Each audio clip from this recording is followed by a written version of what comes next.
Tantor Audio, a division of Recorded Books, presents Don't Feed the Trolls by Jacob Peppers. Narrated by Roger Clark. Chapter 1. As Dannen watched the undead dragon flying toward him, several thoughts passed through his mind. The first wasn't so much a thought, in truth, as it was a feeling, namely, wild-eyed, shit-yourself terror. The second, though, as he frowned at the sky, gauging how long it would be before the beast reached the town of Paulden, the answer, of course, being not nearly long enough, was how easy it was for a man to make seemingly innocent decisions, such as taking up the quest of a messenger god, and wind up well and truly screwed. Okay, he corrected, maybe not so innocent. Still, if a man's wisdom might be measured in the amount of times he managed to avoid, or, as the case may be, run directly into the path of life-threatening danger, waving his arms and screaming in case it managed not to notice him, then he thought he'd proven himself the world's biggest fool a few 100 times over. "So what's the plan, Butcher?" Fetters shouted, forced to raise his voice in order to be heard over the terrified screams of fleeing villagers. Dannen turned, scowling at the mage. Maybe he wasn't quite the world's biggest fool, but at least he was in the running. His first response was that they ought to flee. Flee like their feet were on fire and their asses were catching. The problem, though, was that even if he were in great shape, and while the last week's exertion had shaved off a lot of the excess fat he'd gained with great pleasure over the years, no one would accuse him of that. It wasn't as if he could outrun a dragon. Unless, maybe, the dragon decided to take a nap, and, based on the unerring course it was charting toward the village, that didn't seem likely. He glanced over at Tesler and the girl, Mariana, both of them looking at him like he had some magic answer. He wanted to tell them he wasn't the mage here, but an idea struck him, and he turned to Tesler. "Can you talk to it?" he said, "like the griffin?" Tesler blinked. "Talk to it?" Dannen waved his hand vaguely. "Yeah, that's what you do, isn't it?" Tesler looked up at the undead dragon in the distance. "It is a dragon, and they are very different than regular beasts, for they are magic in nature. Also, it's undead. Yet, even if neither one of these things were true, it would not matter, for even if I could speak to it, I doubt very much if we would like what it might say." "So, no, then," Mariana said testily. Understandably so, as far as Dannen was concerned. "Just say no." "Right," Tesler said, clearing his throat. "Well, no." Dannen winced, casting about for any possible solution, and his eyes alighted on the squirrel sitting on the man's shoulder. "What about your pet, a squirrel god, didn't you say? We could use a miracle just now." The squirrel met his eyes, and despite the fact that he was fairly sure squirrels couldn't frown, it seemed to, anyway. Tesler glanced at it, and the squirrel, still watching Dannen, chattered something. Tesler cleared his throat, holding up a hand in what appeared to be an attempt at a calming gesture, then turned back to Dannen. "She says no." Based on the anger flashing in the little beast's eyes, he thought she'd said a lot more than that, but it was Fedder who spoke. "Bet she'd be interested in doing something if that was a big nut flying at us, damned rat." The squirrel's attentions shifted to the mage, and she chattered a steady stream of squirrel talk, Tesler wincing as she did. "I don't actually think that would be possible," Tesler said, cringing as if expecting to be struck. "I mean, his size alone would preclude—" "Enough," Dannen interrupted. "It doesn't matter. I think we'd better find cover and—" But before he could finish, a horn sounded from nearby, a loud, piercing, obnoxious sound, and he spun, expecting to see the man who'd called himself Duke Naviard marshalling his troops, either to fight the dragon or, more likely, to stage a quick execution before it arrived, one involving Dannen and the rest of his group. but the protector of Paulden was too busy cowering underneath the overhang of a tailor's shop. He, and the dozen or so guards with him, staring at the sky with pale, slack faces.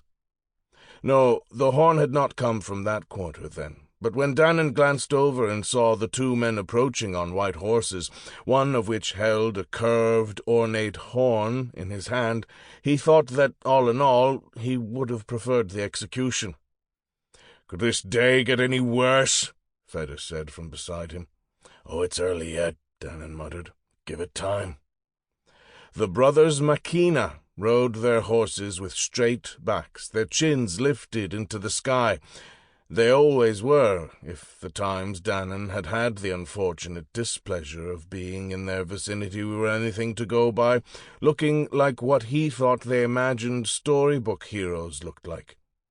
To him, they looked like a couple of assholes in armor that gleamed enough to blind you if you looked too closely.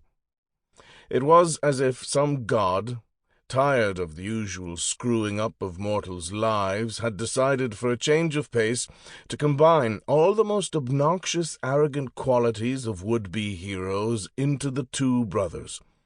Everything about them, from their raised chins to their armor, even to the horses they rode. Horses so white Dannen was fairly certain they painted them, pissed him off. "I thought the ogre of Allenheim did for those bastards years ago," Feder grumbled. "Sure," Dannen said. "Or the Gorgon of Belthalest." Feder grunted. "Bastards got a way of staying alive, like roaches."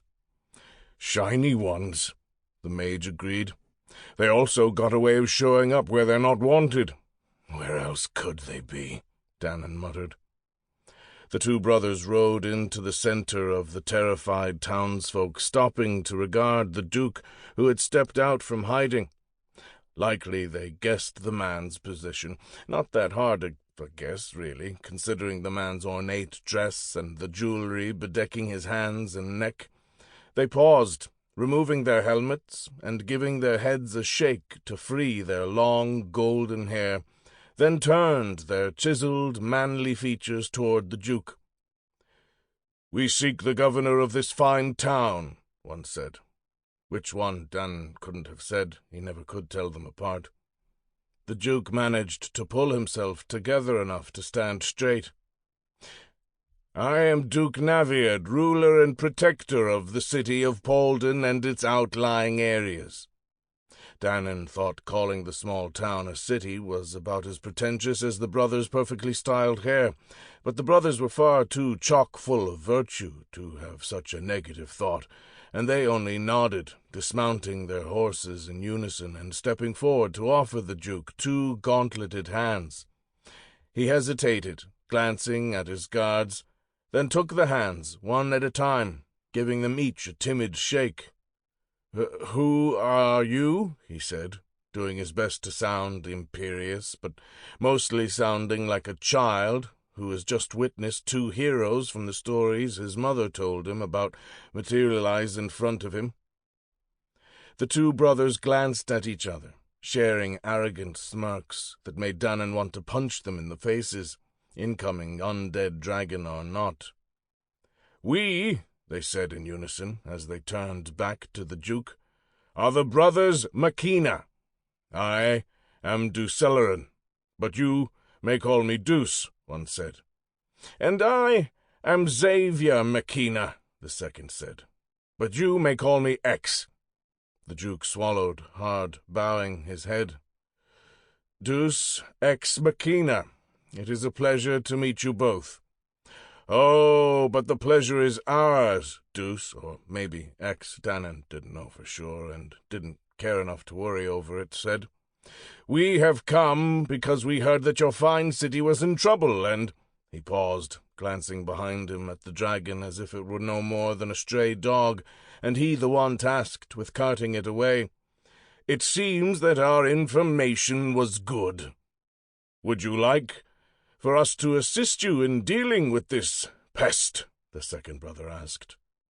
The governor glanced at the dragon, trying for the lack of concern the brothers displayed, a lack of concern when faced with an undead dragon, which was only possible if you were a complete and utter fool. But while the man was obviously an idiot, he wasn't quite stupid enough to avoid trembling. If you would like." "Very well," the brothers said, in unison once more. They turned and started back toward their mounts, but then paused as they noted Dannen and the others. They shared a whisper, then grinned, strutting over. "Why, if it isn't Dannen the bloody butcher and Feder the fire-maker," one of them said. "Deuce," Dannen said. The two brothers shared a humorous look. "I'm X," the one who'd spoken said. Feder grunted. "Who gives a shit?" Dannen held up a hand, silencing him. "You've come for the dragon?" Another humorous, shared look, another urge, nearly irresistible this time, to punch them in the faces, to see if maybe he couldn't spoil those handsome storybook features a bit. "So we have," one said. "We have tracked the beast for some time, though." He paused, frowning. "We were not aware that you and your band were here. It would not be proper for us to intrude if you had designs on the beast." "Oh, no," Dannen said. "Please, intrude." The brothers studied him with something like pity in their expressions, likely thinking, rightly so, that he was afraid. That was fine with Dannen, for as far as he was concerned, any man who wasn't afraid of an undead dragon flying directly at him deserved what he got. "Very well," one of them said. Then they slid their helmets back on and made their way to their horses, swinging into the saddles at the same time as if they'd practiced it. Probably they had. "Do not worry, citizens of Paulden," one said. Intoned, really. It seemed the bastards never did anything else. "We are here, and the brothers Makina will protect you." A small smirk, visible even through the slit of the helmet, as he glanced at Dannen and the others before his gaze shifted to the gathered crowd of frightened people. "After all, it is what we do." Then they were riding off at a gallop, side by side, their swords, as they drew them, gleaming in the sunlight. Dannen checked on the dragon and saw that it had come considerably closer while the brothers had been busy posturing, close enough that he could see what looked like the grisly remains of its last meal, person or animal, it was impossible to tell, in its mouth. Close enough that he was getting that sinking feeling in his gut, the one that always came when he found himself in a life-threatening situation, and one which he felt was altogether too familiar. But if the brothers felt any of the fear gripping his insides, they did not show it. Instead, they rode to meet the dragon, the hooves of their horses tearing up the earth, as if they, like their riders, could not wait to come to grips with the beast. "Gods, I hate those bastards," Feder said. Dannen opened his mouth, meaning to answer, but just then one of the brothers who, now that the valiant charge bit of the proceedings seemed to be over, had resheathed his sword and drawn a bow, which he fired from horseback at the beast. It was an impressive shot, all things considered, one that whistled through the air, flying unerringly to strike the beast in its eye, or at least it would have, had the beast still had eyes instead of cavernous sockets where they had once been. So instead of making for a bad day, being shot in the eye, Dannen figured, would do that even if you were a dragon, the arrow ricocheted off the beast's skull and flew harmlessly away without effect. But then that wasn't exactly true, for the shot had an effect. It drew the creature's attention, and its massive head turned, for the first time seeming to notice the two men riding toward it on their white chargers. There was a subtle shift of its bony, fleshless wings, and then it was hurtling toward them with shocking speed. The brothers were fairly distant now, yet in the silence which had descended over the village, Dannen could hear them bellow twin war cries right before the dragon swiped out with one of its massive talons and sent the two men, and their unfortunate mounts hurtling through the air to vanish into the distance. Dannen grunted. Well, it seems the dragon doesn't much care for them either. Yeah, Vetter said. Reckon that'll do for him. Dannen glanced at him. You think? The mage sighed. No, I don't. So what do we do now? This from Mariana, and Dannen had to admit it was a good question. After all, there was still the small issue of the undead dragon rushing toward them. 5 minutes, maybe less, and it would be on them. It had been a pretty shitty day so far, a pretty shitty life, in truth, but it could definitely get a lot worse, and in a hurry. He racked his brain then, thinking. Finally an idea came to him, and he spun to look at the Duke, the man still staring off at the hillside where the brothers Machina had been moments before, where something, a boot perhaps, or a helmet, still glistened heroically in the sunlight. Do you have a catapult? The man blinked, turning to him. Sorry? A catapult, Dannen repeated. Do you have one? The Duke frowned, looking thoroughly confused before turning to one of the men near him, the guard captain by the insignia on his shoulder. The man nodded. Yes, sir, 2. Dannen nodded. Get them ready. Let's see if we can't knock this big bitch out of the sky. The Duke's frown deepened, and some of the confusion left his features to be replaced by anger. I rule in Paulden, not you, and I'll be the one to give the orders here. Dannen sighed. Listen, we don't have time for this bullshit, all right? Arrest us later if you want, but right now we've got more important things to worry about than your feelings, namely a huge undead dragon. So do you want to sit here and assert your authority, or do you want to live to see tomorrow? The Duke's face turned a deep shade of red at that, so that it looked as if he might explode. His mouth opened, likely intending to give the order that would see Dannen and the others executed, which meant they would beat the rest of the citizens of Paulden to the land of the dead by 5 minutes, maybe less. In the end, though, the Duke showed that he was perhaps not quite as foolish as the average person, for he chose staying alive over pride, and he grunted. Very well, you heard him, Captain, he said. Prepare the ballista. As you command, sir, the man said, a clear expression of relief on his face, as he sketched a quick bow and hurried away, barking orders as he did. As for you, the Duke went on, and your miscreants, I will deal with you and your disrespect later. Dannen glanced up at the approaching dragon. Don't worry about it, your Dukeness. I look forward to it, of course, though likely you won't have to bother, as we'll all be dead. Anyway, for now, why don't you get out of our way and let us work, huh? He could hear the man grinding his teeth, but he turned, and half stormed, half fled away toward a squat stone building, which was just about the ugliest and smallest, not to mention unnecessary, castle Dannen had ever seen. Dannen watched him and his hangers-on go, their relief to be escaping immediate death by dragon plain on their faces. Dannen frowned, thinking that if he wasn't quite as big of an asshole, and not quite as stupid, he could be going with them, hunkering down in a nice comfortable castle instead of preparing to face off against a beast out of nightmare. Still, he told himself that to be an undead dragon, one first had to be a dead one, so at least there was a precedent for it being killed. Assuming, of course, that it hadn't died of old age, or more likely by choking to death on the body of the last would-be hero to stand against it.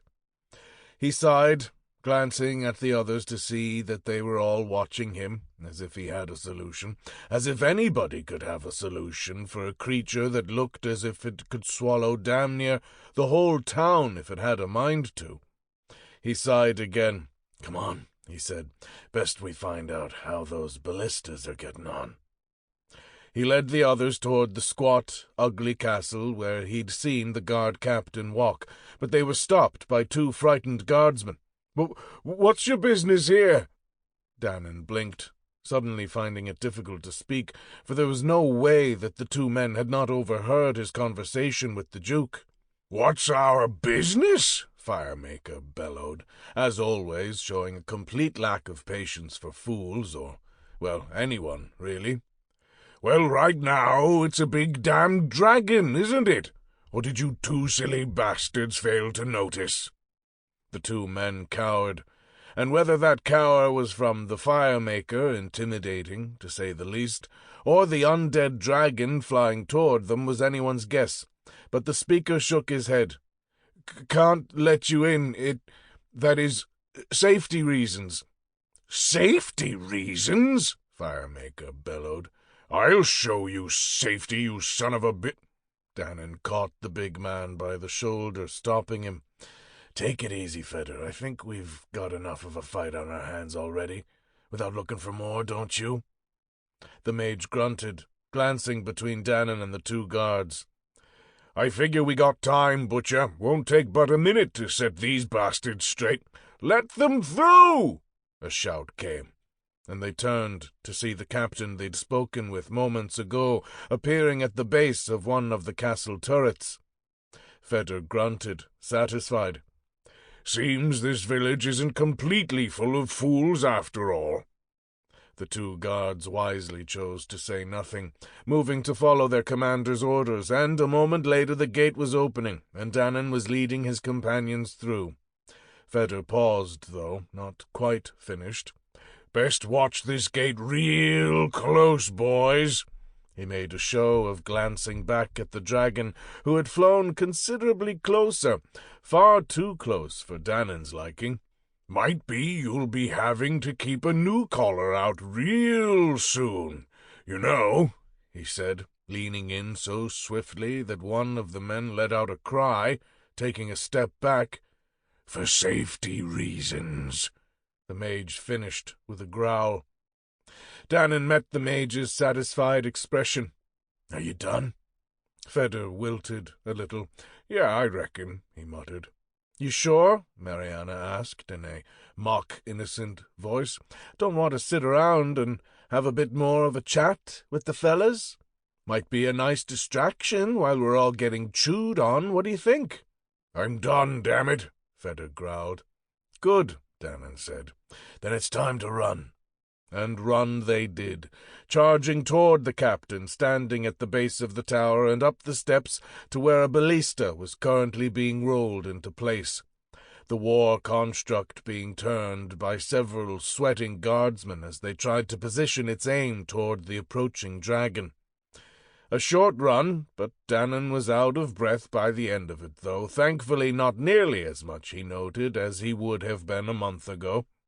As it turned out, there wasn't much better exercise than weeks spent running for your life. He frowned, glancing at the captain.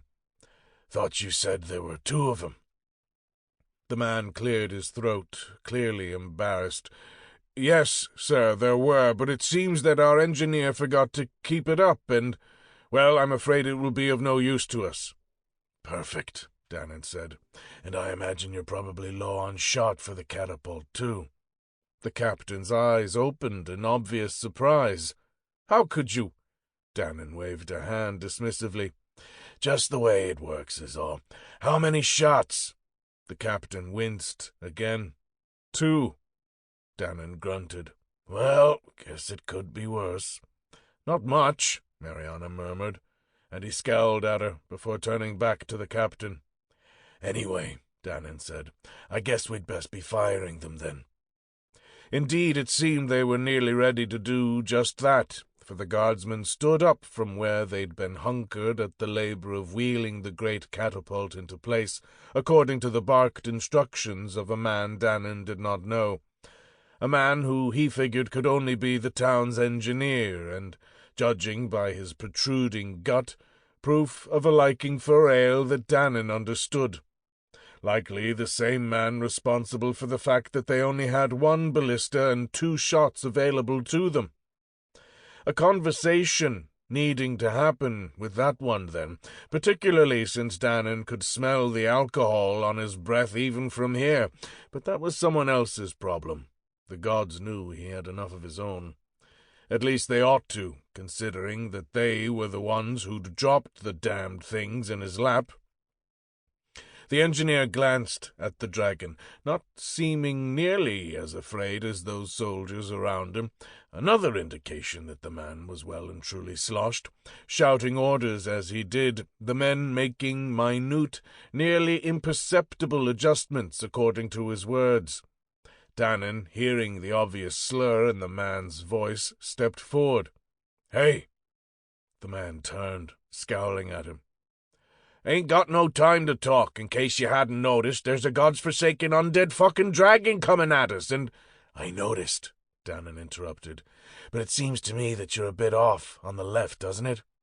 "Oh, I'm sorry," the man spat belligerently. "I didn't realize we had another engineer visiting. Tell me, what academy did you attend?" Dannen frowned, but the man was already turning away back to the soldiers.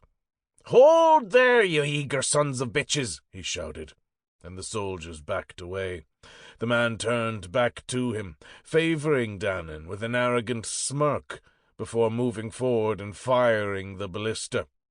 Dannen watched along with the others with held breath as the first of the great stones flew through the air toward the undead dragon, bearing down on them.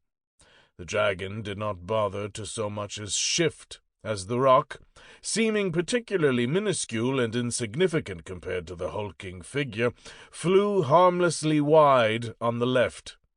"Yep," Dannen said, walking up to stand beside the engineer, who was gawking at the sky, at the soldiers and the catapult as if trying to decide who to blame. "Seems to me you were a bit off on the left."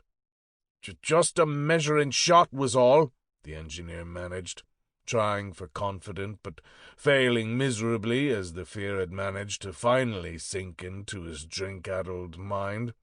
"We'll get him on the next one, and if not, on the one after that, certainly." "There's not one after that, you silly bastard," Feder growled. "There's only the one." Dannen held a hand up, silencing the mage. "You've got one shot left, man. Now I'm asking you, can you forget how drunk you are for a minute and save your town or not?" The man's eyes came into focus then, and he took a slow breath, clearly gathering himself. Then he nodded. "Yes." "Good," Dannen said. "Now, if I can make a recommendation, let's aim for one of the damned thing's wings, eh?" The engineer grinned, a mad gleam in his eye. And that was all right, was better than arrogance or fear, anyway. "You got it." He started shouting orders again, directing the already weary soldiers to begin sliding the catapult into place once more and aiming it to his specifications. When he was satisfied, and, Dannen hoped, a bit more sobered, he ordered the soldiers to launch. The great stone hurled through the air, and unlike the first, Dannen was gratified to see that this one was at least headed in the general direction of its intended target.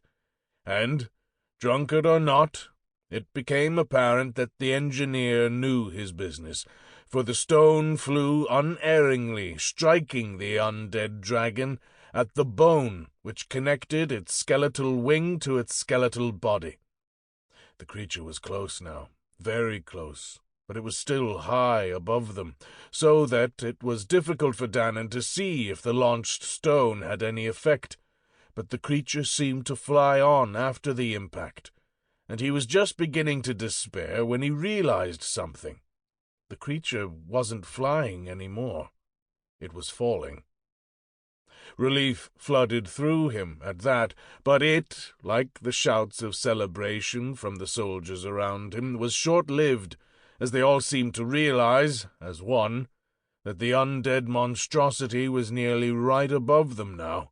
Above them and falling, and that meant— "Run!" he bellowed. Either because of his order, or more likely because they weren't complete fools, the soldiers' shouts of joy turned to shouts of terror, and they all charged for the single door which led down to the tower's base. Dannen had found, in his life, and the current situation proved the point further that panicked men rarely made good decisions. So instead of proceeding in an orderly line that would have likely allowed most, if not all of them, to reach safety in time, the men... Sample complete. Ready to continue?